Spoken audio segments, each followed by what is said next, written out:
என்விரான்மெண்ட்னு சொன்னா உங்களுக்கு என்ன ஞாபகம் வரும்? எர்த் ஞாபகம் வரும். நேச்சர் ஞாபகம் வரும். அப்புறம்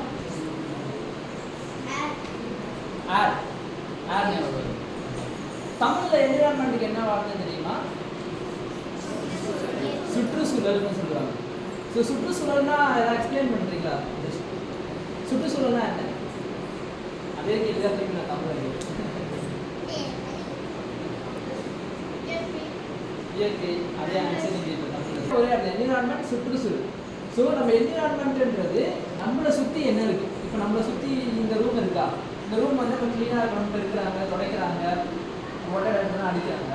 ஸோ இந்த என்விரான்மெண்ட் வந்து பேசிக்காக நம்மளை சுற்றி என்ன இருக்குன்னு இப்போ ஷார்ட்டாக பார்க்கும்போது இந்த ரூமில் இருக்கிறது நம்மளோட சுற்றுச்சூழல், நம்ம தெரு, அப்புறம் நம்ம ஊர், நம்ம ஏரியா, நம்ம டிஸ்ட்ரிக்ட் சொல்லலாம், நம்ம சிட்டி சொல்லலாம். ஸோ இதுதான் வந்து சுற்றுச்சூழல்னு சொல்லுவோம். நம்மளை சுற்றி என்ன இருக்கும். ஸோ நமக்கு நம்ம ஹெல்த் எவ்வளோ முக்கியமோ, நம்ம பாடி எவ்வளோ முக்கியமோ, இப்போ பார்த்தா நம்ம பள்ளி எவ்வளோ முக்கியமோ, அதுக்கேற்ற மாதிரி நம்மளை சுற்றி இருக்கிற சூழலும் ரொம்ப ரொம்ப முக்கியம். அதை வந்து பாதுகாத்தா தான் நம்மளையும் பாதுகாக்கிறதுனா நம்ம சுற்றி இருக்க காற்று தான் நம்ம சுவாசிக்கணும். இதே நம்ம வந்து குப்பை இருக்கிறாங்க, அங்கே போய் நம்மளால நல்லா சுவாசிக்கணும்.